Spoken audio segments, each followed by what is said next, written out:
Hi, I'm Todd Jones, host of the podcast Pressbox Access. Here's a clip from my conversation with Tom Archdeacon. Arch shares how he used to pull pranks on legendary NFL coach Don Shula, who didn't exactly share the same sense of humor.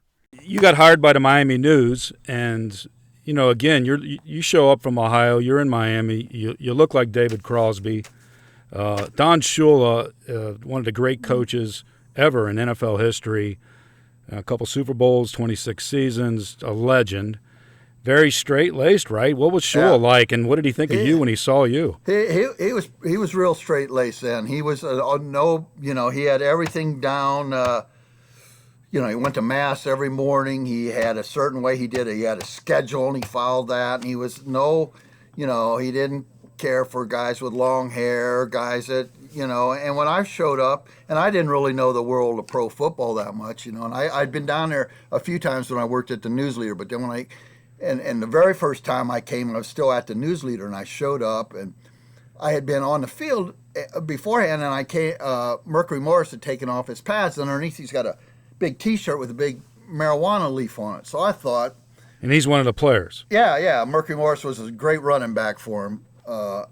And so I talked to him, and so now I go into Shula's. I've never been into after practice. He'd always go into his office and he'd bring in the writers. Edwin Pope was a longtime writer for the Miami Herald down there, and would be my rival later when I was at the Miami News. But so there's about 3 or 4 writers in there, and I come in. This is my first day ever, and Shula doesn't know me from Adam, and I got a Hawaiian shirt on and blue jeans, and my hair was real long then, and so he's going around. Each guy gets I ask a question. So I can't think of a question. I panic. I'm in front of Don Shula. I go, "Hey, what do you think of Mercury Morris's marijuana T-shirt?" He looks at Edwin Pope and goes, "Who in the hell is this?" And Edwin goes, "I don't know." And Shula goes, "Out, get out." So he kicked me out of the front. I didn't know what to say, so I went and sat outside. I got kicked out of my first press conference from him. So we had a lot of, until he got used to me. Then we became great. We became great friends. But there was a lot of hijinks along the way, on my part, not his. But he became, because he's from Ohio. He's small town. He's a Catholic, and I grew up a Catholic and all like that. And I remember my mom sent him a rosary once when he was having a losing streak, and he won 2 or 3 games then. And it was all of a sudden my parents were like golden with him. They'd come down for and he would see to him at practice and let him meet guys and different stuff like this. So we became good friends, and he would share stuff with me. But he was not into hijinks. Not into hijinks at all, and I sure was. I had some fun with it. There was, I can give you, let's see, So what you mentioned, he went to mass every day. He went to mass. He was by the book. That's why he was so successful, right? He was a great coach because he was by the book. He was by the book, but he was also just one great football coach, but a no-nonsense, tough guy, But he had a way that you did things, and you didn't, football was the whole world. He was consumed by it, He don't ask him about a movie, or don't ask him about the Christmas light display down the corner or something. He doesn't know anything about it. He doesn't want to talk about that, and he doesn't think you should be during his time. So yeah, he was real, but I knew underneath that there was another guy in there, and so it was just fun to, after I got to know him a little better, to tweak him a little bit and have some fun, because I covered him every day. Once later, when I got to Miami, when I was the columnist, and that was our big beat, because back then the Heat hadn't come to town yet. The Panthers weren't there, so it was just Miami Hurricanes, Dolphins, yeah. Miami Hurricanes and Miami Dolphins, and so what would you do? What would you do with Shula to get under his skin? Well, let's see. I got 2 stories here. We're in L.A. They're playing the Rams, and that day I had come down to Shula's office in the afternoon, in the afternoon on a Saturday, and interviewed him in his room. And here's how anal he is, kind of. He's got, next to his bed, there's a bench there, and there's his khaki pants as he's going to wear tomorrow, all folded up nice. His, aqua polo shirt, his T-shirt, his underwear, his socks, his shoes, there's a ashtray with a rosary in it and there's a little tub with 6 Heineken's icing down, and it's all lined up. Just Are those for you? Yeah, no, those he didn't make it. So I interview him in his room they're in there for 45 minutes. We talk, and I got this great story and all. So that night I go out on the town late with our beat writer was Leo Suarez, a young guy that was my best friend, and we go out and it's probably 2:30. We're coming back to the hotel, feeling no pain whatsoever. And back then on the city streets, they had these little news boxes where it'd be like escort services and strip clubs and all like that, little magazines you could get for free, And so I took one, and I thought, what the hell, this is pretty funny. And you're leafing through all the pages of scantily clad people and XXX videos and peep shows and all. So I go to Leo, I go, hey, I got an idea. So we go down to Shula's room. Now, Shula is a guy that on game night, he goes to bed at like 10:30, probably watches like Matlock or something like that, and then goes to, or Columbo, and then goes to bed. And so so Leo's tearing out the pages, each one and I'm kneeling down in front of the door, and this is like probably 3 a.m. now, or 3:30. And I go, oh, that's a good one. And I'm sticking it under the door, another naked picture.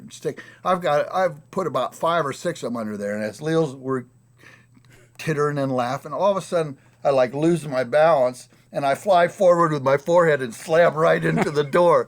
And all of a sudden the door opens and there stands Don Shula in his underwear and undershorts, just seething with a handful of these naked pictures going, what the hell are you doing? And I'm down on my hands and knees, and I look up and I go, oh, wrong room. So the next morning back then, the player or the media rode with the team on the team bus to the stadium. I just happened to get on the elevator at the team hotel at the same time Shula was on the elevator.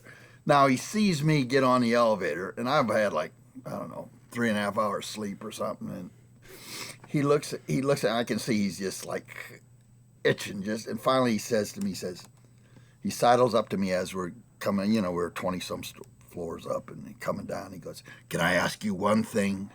And I go, yeah. He goes, do you even like football?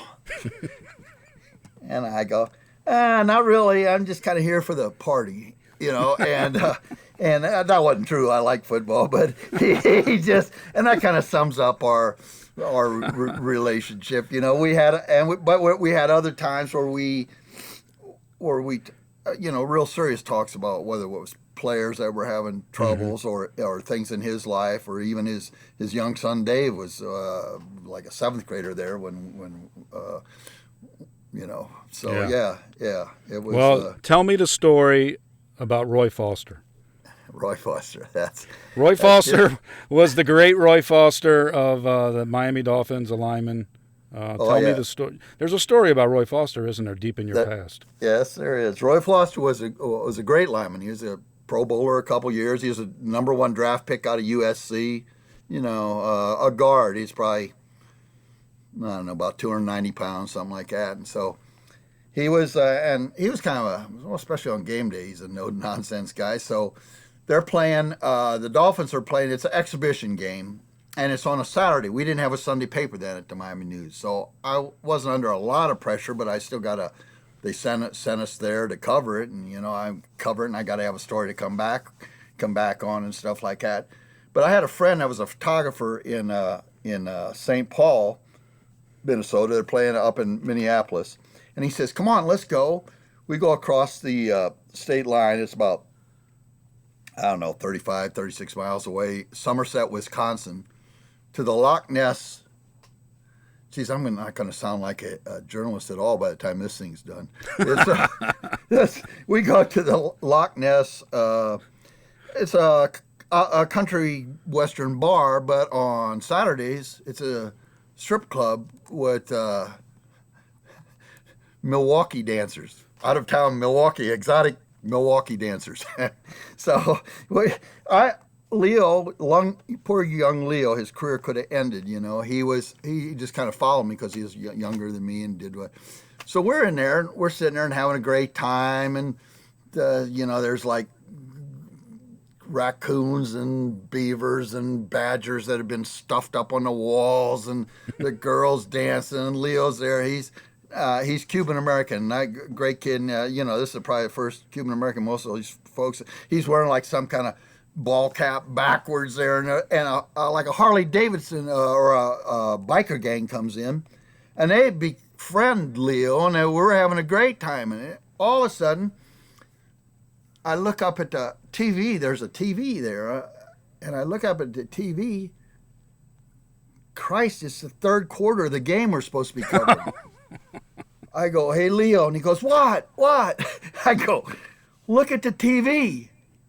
He goes, oh, my God. I go, I completely forgot. And we're going like, oh, shit.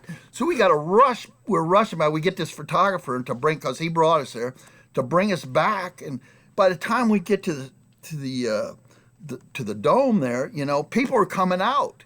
And I'm going, oh, my God.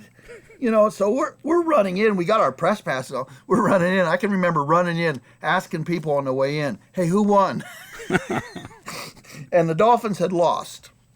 So I show up I go straight to the dressing room and get in the dressing room. And, once again, blue jeans and Hawaiian shirt back in and all. And I come in, and the first person I see is Roy Foster standing there in only his jock strap, and he's ticked off because the line had a terrible day, which I don't know. So I go, hey, Roy, what the hell happened? He takes one look at me, one whiff of me, and goes, get the hell, and he takes me and shoves me backwards with two hands. So I'm not feeling, so I go, what the hell? And I come charging to him and push him the other way. Now Roy Foster has me by the shirt, and it's like everybody separates us. They bring us into Shula once again, he's sitting in the, and this is a guy that's just lost, Mr. No Nonsense, and who shows up again? Me and Roy Foster, and he's jocking me in a ripped Hawaiian shirt. And Shula's there just in his underwear standing there.